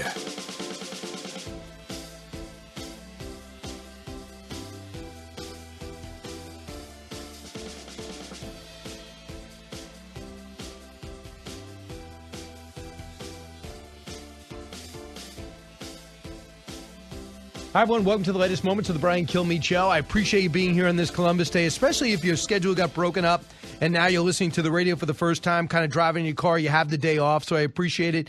Keep in mind, you can always get the podcast. If you ever miss it, you can't hear it live, BrianKilmeadeShow.com. Even for our dedicated listeners, it's always good to know you can get the podcast. Wilfred Riley is going to be with us shortly. He's got a very successful podcast, as is Brett Baer. And the professor of political science at Kentucky State will be with us shortly. We have a lot to discuss there, but let's get to the big three. Now, with the stories you need to know, it's Brian's Big Three. Number 3. When you hear President talking about Armageddon as a random thought, just musing at a fundraiser, that is a terrible risk to the American people if he truly believes that he ought to be out talking to us in a serious way. Yeah, I would think that would be nice. Yes, a bridge blown, a Capitol attacked, and as usual, the Russians target civilians while President Biden managed to do the impossible. Ratchet up the tensions even higher between Ukraine and Russia. Number 2. Headline inflation will probably come down to about 8%, but core inflation, what measures the drivers of inflation and how broad they are, is still going up. So we still have an inflation issue. Yes, Mohamed El-Arian, a big week for the economy. As recession looms, core inflation projected to grow, and the Dems, as a party in power, take the blame or the acclaim. But I think it's mostly blame now. Number 1. One of our early polls was, if you had to choose between someone you didn't like personally who would oppose Biden and someone you did like personally who would support Biden, which one would you pick? And 58% of the people in Georgia would rather have somebody they don't like personally who oppose Biden. Yeah, that's Trafalgar's chief strategist. 29 days till Election Day. We're going to look at where the House, Senate, and governorship stand as we break it all down. With me right now, one of my favorite all-time guests, Professor Wilfred Riley. Professor, welcome back. Yeah, glad to be back. Among his books, Taboo, 10 Facts You Can't Talk About, and Hate Crime Hoax. Professor, I was just struck by a bunch of things. Number one, in Georgia, why is it, from you can tell, aside from this latest controversy with Herschel Walker, that controversy aside, why is it that he's only getting 9 to 11% of the black vote, knowing that he came from extremely humble upbringing, including a mostly African-American area where he basically was just on the cusp at the end of a segregated South? Why don't you think he's resonating with the black vote there so far? Because he's a Republican. I mean, that really is the answer. I mean, if you look at everything else going on with Herschel Walker, and yeah, leaving his personal disputes with his son aside, I mean, he's a UGA football star. He's a popular businessman in Georgia. I don't think anyone doubts, although he gets along very well with the white community as well, that he's a fairly confident black man. The short issue is, I mean, the average Republican in Georgia seems to be polling at about 7-8% of the black vote. So Walker's doing better than that by about 50%. It really is that simple. There's a big disconnect right now between black people, including black business community, and the GOP. And both sides are going to have to try to bridge that. But Walker he's suffering from that. Professor, you realize more than almost anybody that Democrats were the one who wanted the segregated South. They're the ones who gave us Jim Crow. How did things do with jiu-jitsu? That's a really fascinating question. I mean, one of the things that helps with this is that if a point is being made by the left, it's going to get a really large amount of support because the media and academia in the USA literally leans, again, with the numbers, about 90% to the left. So the standard story, and I talk about this in my upcoming next book, actually, whether or not this is true, but the standard story is that the two parties kind of switched positions on race in the mid-1960s.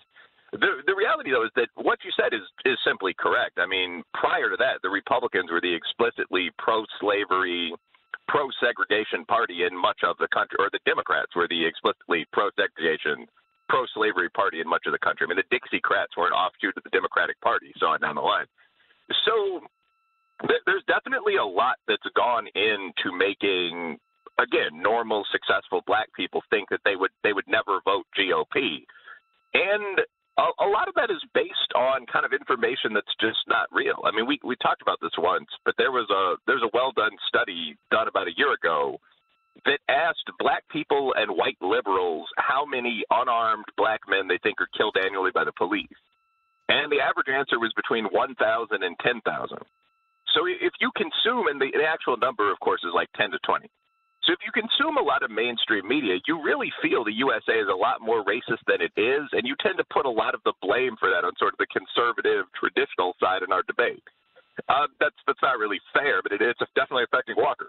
Yeah, very interesting. Just on Walker, I want to play Yamiche Alcindor, as left as it gets, on Meet the Press about Herschel Walker. As much as he's having trouble getting the black vote, a lot of voters not moving. Cut 9. Well, certainly a lot of people in Georgia are talking about it, but people, based on my reporting, are already in their camps. If you're someone who didn't like Herschel Walker, like Lisa Gordon, this African-American woman, told me she had never even considered Herschel Walker because he was facing a host of domestic abuse claims. She didn't think that he had the character to serve in the U.S. Senate. But I didn't meet one Republican voter who was changing their mind. And that means everyone that I talked to said, I don't like this. Maybe it's made up. Maybe he's telling the truth. Either way, it's not changing my vote. And I'm thinking about this one voter. Her name is Linda Oviatt. She's an elderly white woman. She told me 100% I believe these allegations. I think Herschel Walker is lying right now. She told me I'm still voting for him. People make mistakes. He's now someone who is an opponent of abortion rights. And as a result, I'm going to continue to stick with him. And the other thing is the person he's running against. No one's talking about Reverend Warnock. He's got an ex-wife that says he doesn't pay child support. They tried to run over him. That he's a great actor. That he's involved with some dicey situations where he covered up the allegations of child abuse for other people that almost got him in jail. So, I mean, the problem is who he's running against, too. Yeah, well, I think there are two things there that are both becoming patterns in American politics. One is that people think both candidates are morally bad, and two, voters are behaving transactionally. So just doing those in order. One, you're absolutely right that for all of his kind of down-home preacher act, I mean, Raphael Warnock is a current senator. He's a guy who's been involved in, some financial transactional questions. He's also a guy who allegedly ran over his wife with a car. Like that was the domestic allegation against him. I'm not going to, juicily exploit that any more than Walker's. But a lot of people looking at this guy are saying, I read the papers. I don't think the other candidate is significantly morally better. The second thing, though, I think is more important, which is just kind of transactional voting. So, I think it's bad that Walker allegedly paid for an abortion, given how pro-life his position is, so on. But the question is, do you then vote for the guy who's openly pro-choice through 9 months? And I don't see anyone making that move for moral reasons. That's exactly why nothing much has moved, and even left-wing journalists like Yamiche Alcindor have to agree with that. So Kanye West over the weekend made some anti-Semitic statements. We'll deal with that later. What I thought was also significant is something you might, I don't know for sure, deal with, and that is the people that don't hate Donald Trump and might even have voted for him will happen to be black. Kanye West on that. My so-called friends / handlers around me told me, if I said that I like Trump, that my career would be over, that my life would be over. They said stuff like people get killed for wearing a hat like that. They threatened my life. They basically said that I would be killed for wearing the hat. I had someone call me last night and said anybody wearing a White Lives Matter shirt is going to be greenlit, and that means that they're going to beat them up if they wear it. And I'm like, okay, green light me then. So he made up White Lives Matter shirts, him and Candace Owens. But also he said that he was told by his wife and others, you're going to destroy your career if you wear that hat. Yeah. So, I mean, again, there's a lot here. First, I mean, I do think this exposes what I've heard people call the silent 90%. That there's at least as much racial and political hostility and violence on that kind of Antifa left as there is anywhere on the right. I mean, if you just scroll onto Black Twitter or Black Instagram, the reactions to something like a high school fight along racial lines, something very typical, are much more intense than you'll see anywhere on the right outside of the quote-unquote alt-right, a site like VDare or something. So that's something that's being exposed with this Kanye West situation. For me, one of the things that made the mainstream political left jump the shark was the idea that phrases like all lives matter are wildly controversial. And this is something that people tried to convince us of for years, that it's hurtful to people of color just to wear that on a shirt, so on. And that to me, it seems kind of nonsensical. So when they asked Kanye why he rocked a White Lives Matter shirt, I mean, he has a Black Lives Matter shirt as well, he said, well, because they do. I mean, something like police violence or interracial crime, that's wildly diverse. So, yeah, the reaction to that's been a little disgusting. The flip side of this, though, it is important to say, is that the day after the right started embracing him and saying correctly, Kanye had a hyper-intelligent interview, Kanye West, as you said, started ranting about the Jews and so on. So there's an element of kind of live by the celebrity, die by the celebrity. I think on the right, because most celebrities are on the left, there tends to be some excitement when a hip-hop guy or a country guy steps forward and says, yeah, I might vote GOP. But remember then, you're dealing with whatever their number of marriages is and so on going forward. So you might want to take a break before putting that guy up on the banner, asking him to speak at events and so on. But, yeah, the White Lives Matter thing, not a big deal at all, really. Yeah, I'm just very curious to see where it goes. I just see the Hispanic vote tacking to the right gradually, and it seems there's a logic behind it. Do you think that could you ever see the black vote doing the same? And not that you speak for Black America, but you just study this stuff more than most. Yeah, no, I definitely can. I mean, I think when I mentioned the alt-right and then the hard left, I think one of the mistakes both extremes have made is the assumption that quote-unquote minorities are some kind of indistinguishable mass that can never blend and dance with and date white people. So, I mean, on the left, you call it great replacement or whatever, but there's very definitely been the idea that, like, 2044, the USA is going to be a majority-minority country and they're going to be in power forever. What you actually see, and I think the right panics about this way more than they should as well, what you actually see is like the largest immigrant group into the USA is Caucasian Hispanics of Catholic tradition. The second is Asian immigrants who outperform everyone. Yes. Black immigrants from Nigeria and so on are some of the most successful people in the country. So when you actually look at how these people vote, when you break Nigerians out of blacks or you look at Asians and Arabs before 9/11, I mean, you very often see 47% for the GOP, and that's why people still, quote-unquote, have an accent.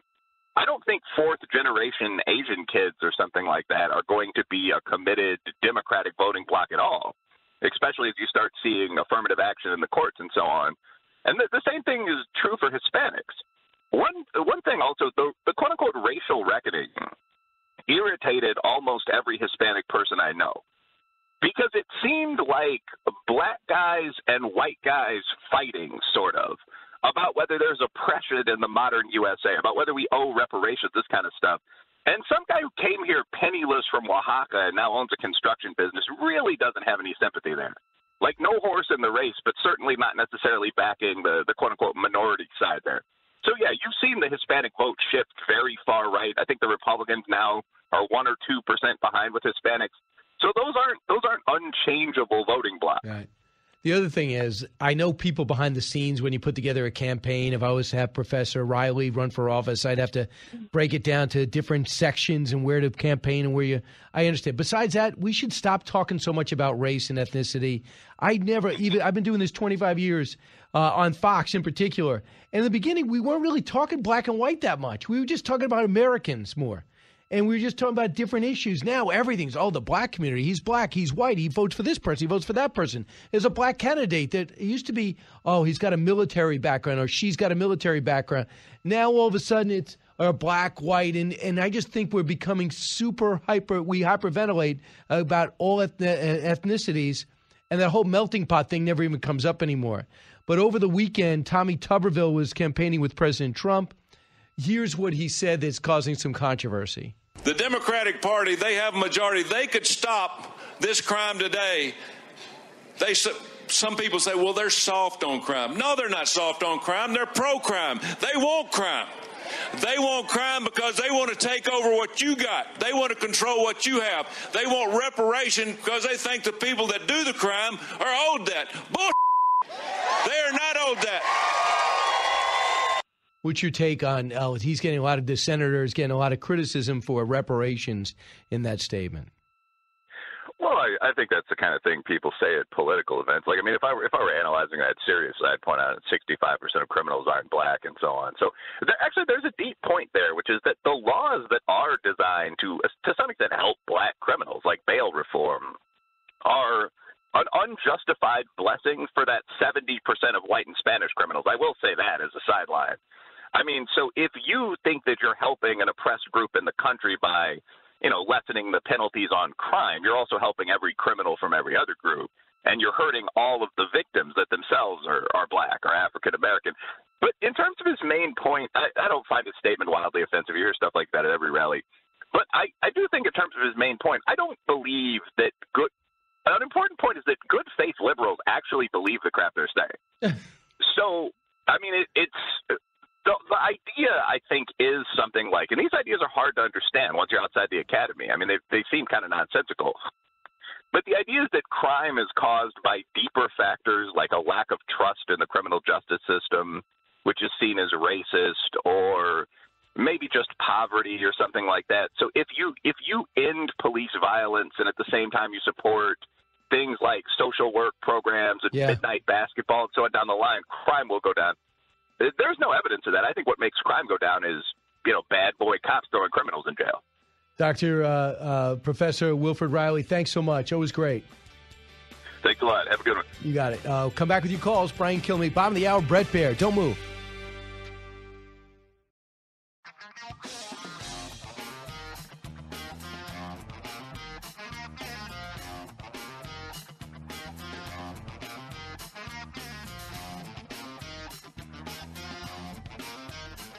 If you're interested in it, Brian's talking about it. You're with Brian Kilmeade. But in the end, this is going to be about policy positions. Senator Warnock is one of those liberal people in the Senate. He wants abortion on demand until birth. Only 1 in 5 voters support that. But There's also allegations against Senator. Well, let me get a word in here, too, on this. Senator Warnock has his own allegations. What about spousal abuse? There are allegations out there, too. So I hope the media does just as much attention on these allegations of Senator Warnock and what his ex-wife said she was being abused by him. So I hope you're showing some equal opportunity here with both these candidates. And that was Don Bacon, the congressman a Republican from Nebraska, on Meet the Press yesterday because they wanted him on because he's been a critic of President Trump and is a conservative, and they thought they'd get him to open up on Herschel Walker. Because, listen, I don't know what's going on, but if you did make a mistake, apologize. But for the most part, that's all you fixated on. You ever bring up the Reverend Warnock? And they kept saying, I give Warnock a lot of credit for not jumping on everybody else who's jumping on Walker. Well, all the press is jumping on Walker, number one. And number two is, have you seen what he's got to worry about? I mean, you have a woman on camera who's his wife saying he's a great actor that she fears for him, for her safety, and she can't get any child support from the guy. That's why he's not jumping on Herschel Walker. Really. When we come back, Brett Baer will break down our election coverage, what's going on between the numbers. And is it true Republicans only have a 30% chance to win back the Senate? Not in my book.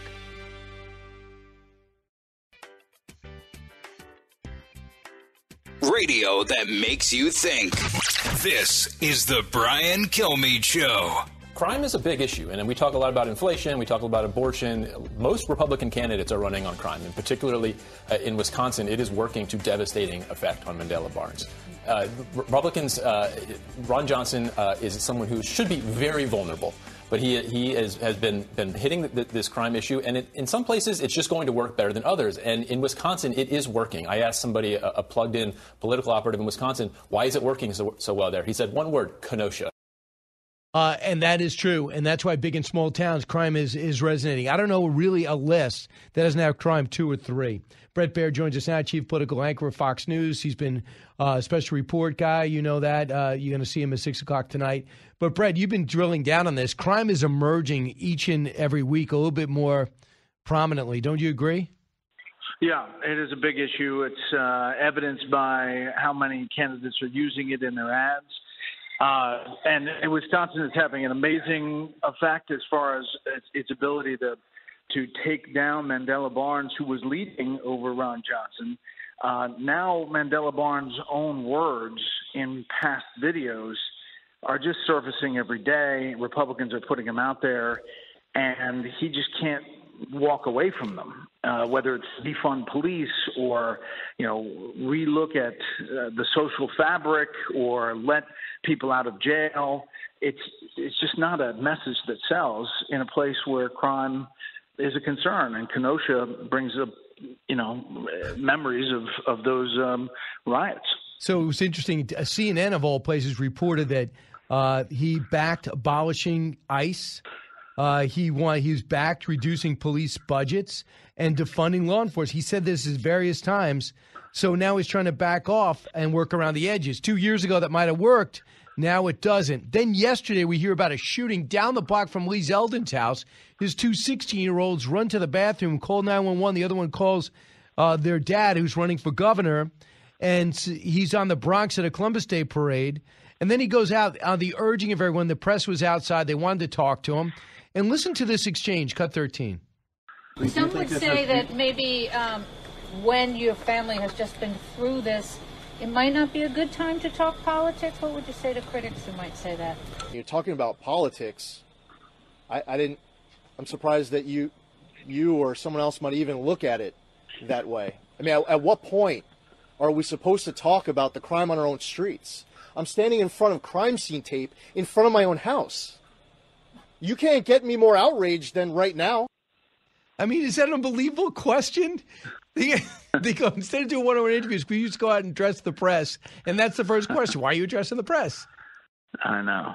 It's amazing. I mean, listen, these things are happening more and more, and it is a real issue in a lot of cities, and it's not just big cities. It's suburbs. It's there is a problem. And, whether you diagnose the problem that it's district attorneys that are putting people out, churning them out. I mean, former New York City Mayor David Dinkins, Patterson. It was Doug Patterson, said he's never seen it like that. And, that's a Democrat calling out Democrats, saying you can't have somebody put somebody out 20, 30, 40 times and they're committing the same crimes. Here he is, cut 18, Dave Patterson, former New York governor, cut 18. For the first time in my life, even in the late 80s and 90s, when the crime rate was killing 2,000 people a year, I never felt as unsafe as I do now just walking around. And God forbid, sometimes we take the subway home from WABC, and you're hearing about an assault on the subway almost every other day.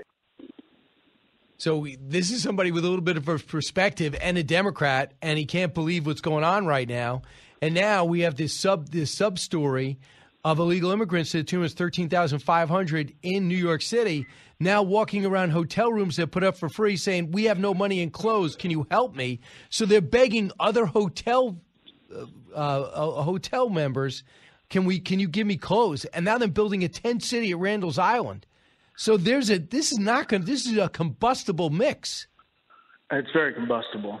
And, it's interesting to see how Governor Hochul is dealing with this or not dealing with it.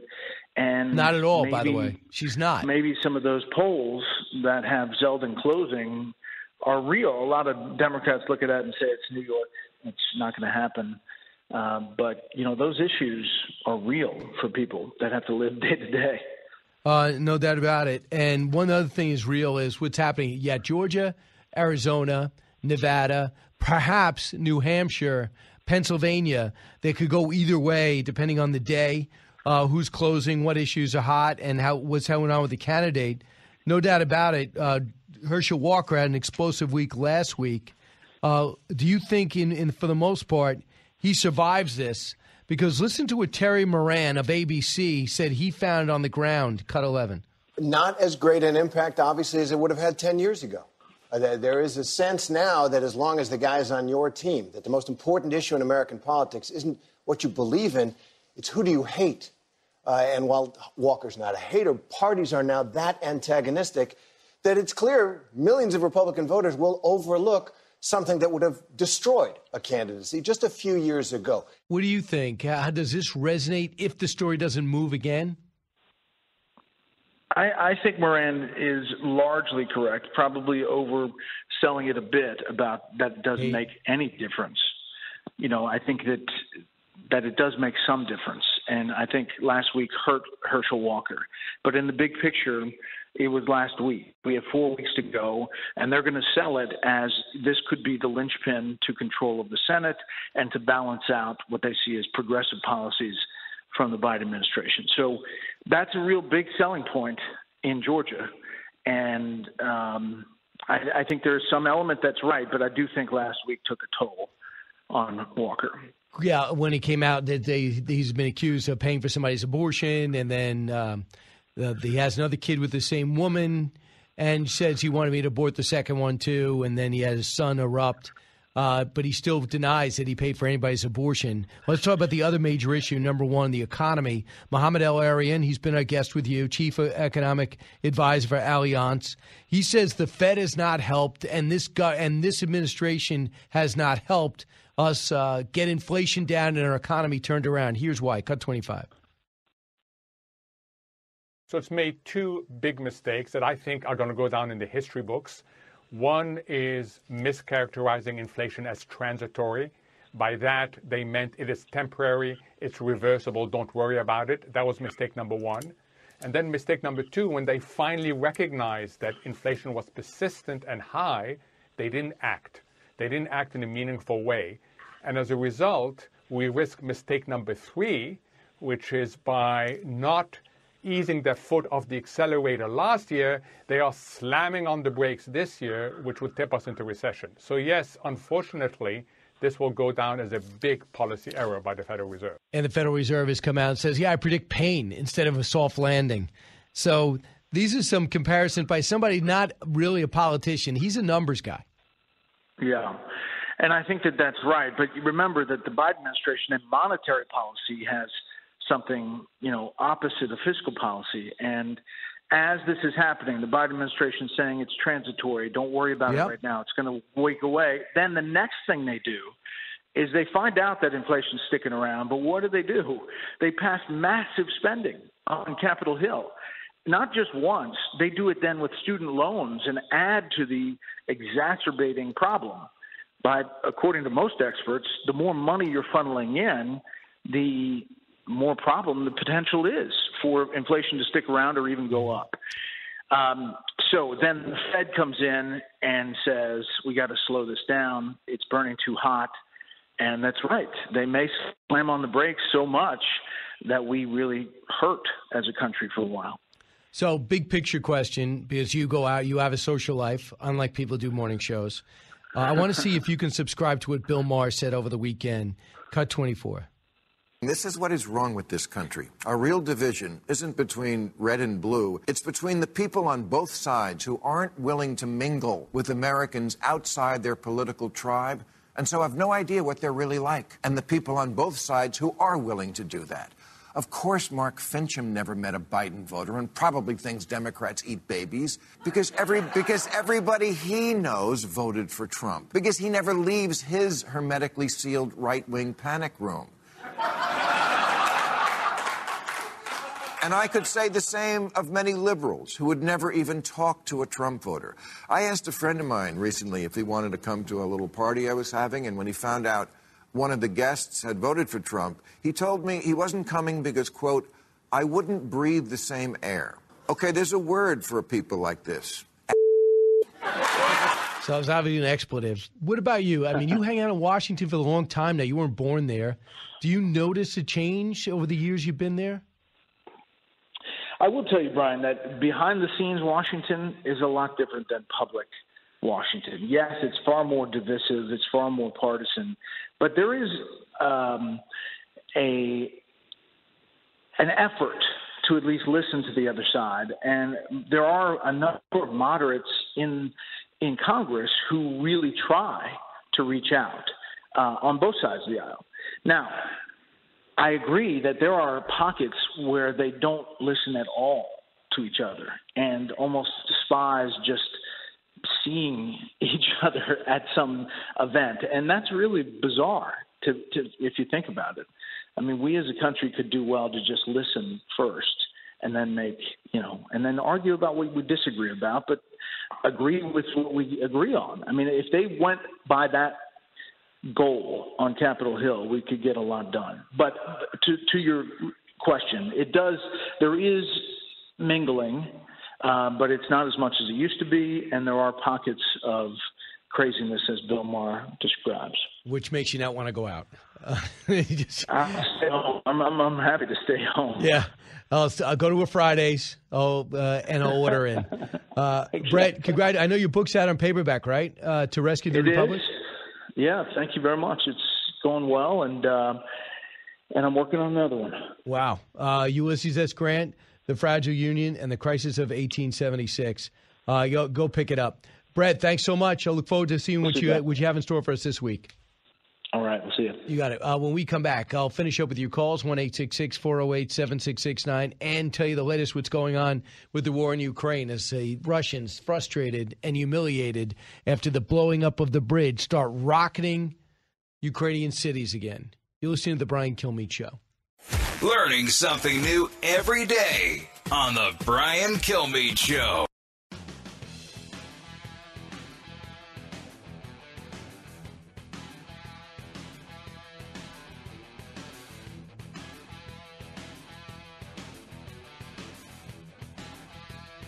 Breaking news, unique opinions. Hear it all on The Brian Kilmeade Show.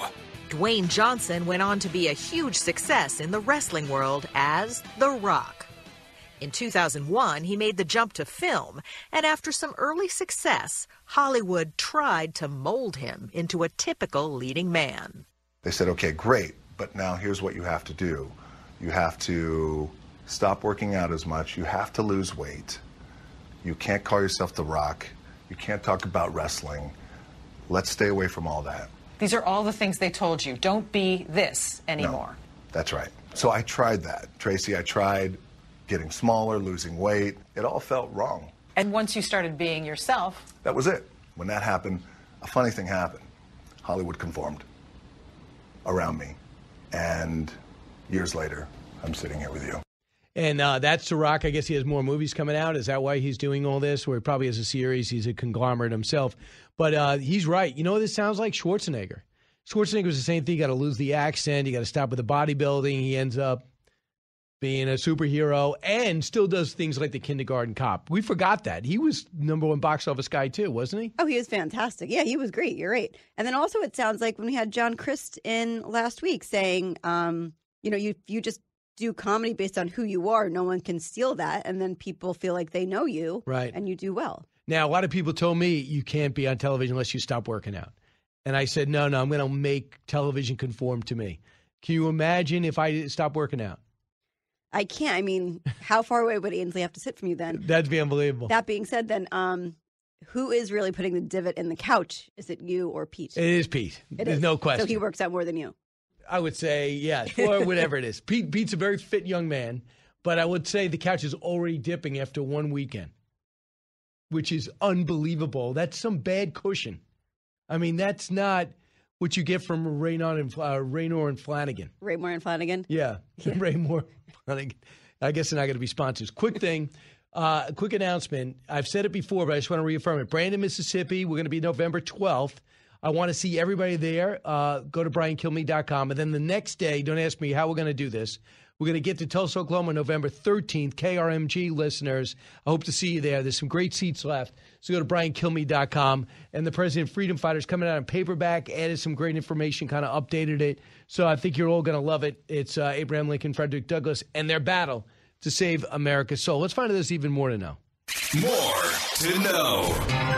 So this comedian sparred with a heckler at this Uncle Vinny's Comedy Club in Point Pleasant Beach, New Jersey, which Point Pleasant Beach is where we might be doing a book event, right? Correct. Right. I think Dana was actually at this comedy club a few weeks ago. Really? And yes, she was actually introducing somebody, wasn't she? I believe so. Yeah. So I guess do I have to set this up anymore, or should I just play it? I think you could just play it and then we Woman's on stage and people starting to heckle her. She initially asked for questions from the audience, and then a woman's like, you didn't vote for Trump, and then it continues. Guys, everybody vote for whoever you want to vote. I don't care who you voted for. I'm just happy we're all here together. So you voted for Biden? Huh. I don't know. Why does it matter? Yeah, so what? Why does it matter? I can just tell by your jokes you voted for Biden. Why are we talking about politics? I can tell by the fact that you're still talking when nobody wants you to that you voted for Trump.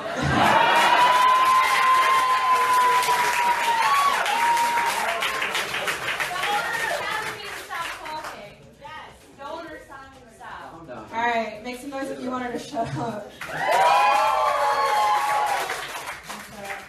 But I did ask if anybody had any questions. I didn't think it was going to be...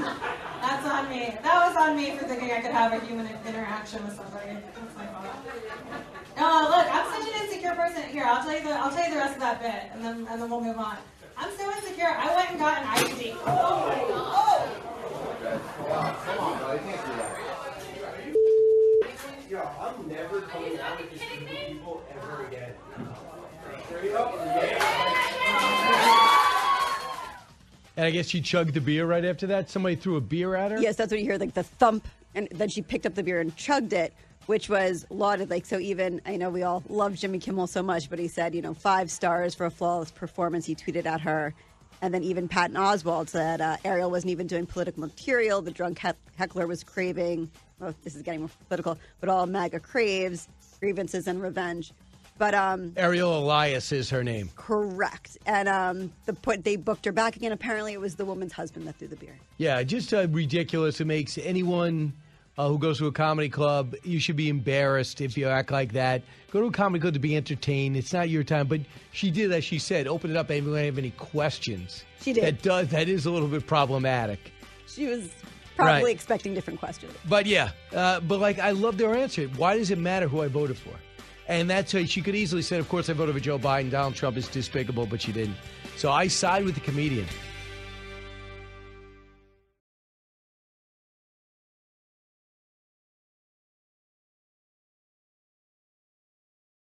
Put the power of over 100 meteorologists and the worldwide resources of Fox in your hands with the Fox Weather Podcast. Precise, personal, powerful. Subscribe and listen now at foxnewspodcasts.com or wherever you get your podcasts.